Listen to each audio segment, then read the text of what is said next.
The new Hennessey Fire Station is nearing completion. I'm going to take you inside and show you all the new features on this episode of We're Going In!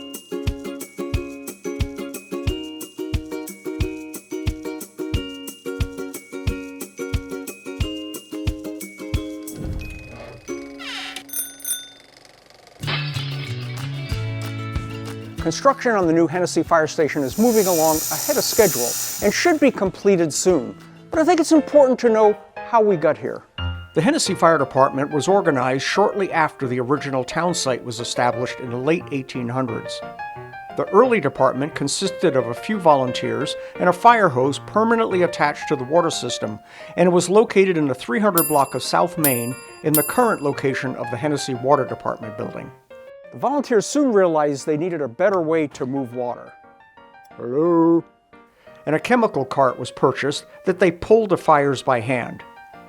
In the late teens, the town purchased a real fire truck mounted on a Ford Model T chassis, like this photo.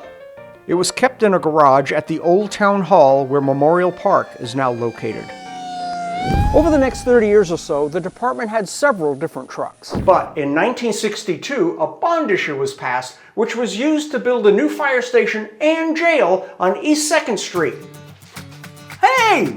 This is where the current Hennessey Police Station is located. The fire station was then big enough for 2 trucks. Wow! In 1984, firefighters approached the Town Board of Trustees to construct a new building. With the help of a federal grant, a new 6,000 square foot building was built with room for 8 trucks.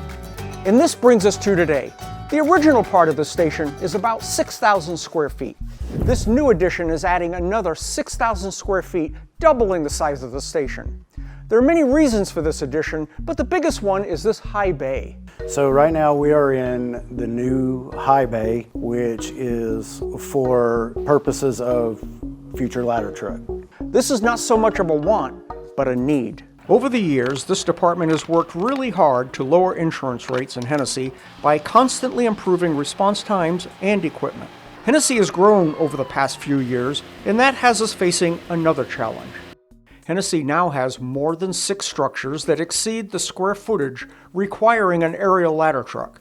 We don't have a lot of high-rise buildings in this town, but it's not so much about height. It's buildings over so many square feet. And if we have over 6 of those, that goes towards our ISO rating, which insurance. So if Hennessey doesn't add this new truck, our insurance rates will go up. So now you know why. Let's take a look at this place. When you come through these new front doors, this hallway will feature a photo history of the department. The first room you come upon will be the chief's office. Across the hall will be... It's an emergency command center. We can monitor weather during storm events. We can do our reporting out of there. Our radio is going to be in there so that we can do all communications with whoever we need to. One of the biggest rooms in this building is the meeting room or training center. The whole purpose of this is in a major weather event, natural disaster type thing. We wanted to be able to take care of our citizens is what we wanted to be able to do. Behind the serving counter is one of Hennessey's largest commercial kitchens.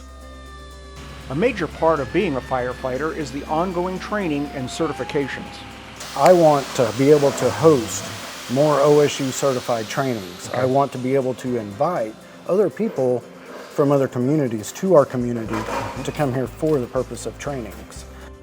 You may have noticed that the new fire station is quite a bit taller than the other one, and this isn't just because of a new fire truck. The reason for the height of this building being so much taller than the other one is we also added a second floor for future dorms in case this department ever grew enough to have to go full-time. It's not finished right now. We left that one blank to save on cost. The price tag on this thing is like $1.9 million. Yes. But no town money was used to build this building. No, this building all comes from county money. You pursued a pretty significant grant that also helped with this, and James Matusik was a big part of that. James was a real big part of securing the grant money and working with the commissioners. Well, there you go. They're hoping to have the station done for the annual open house this spring. We'll see you on the next episode of We're Going In!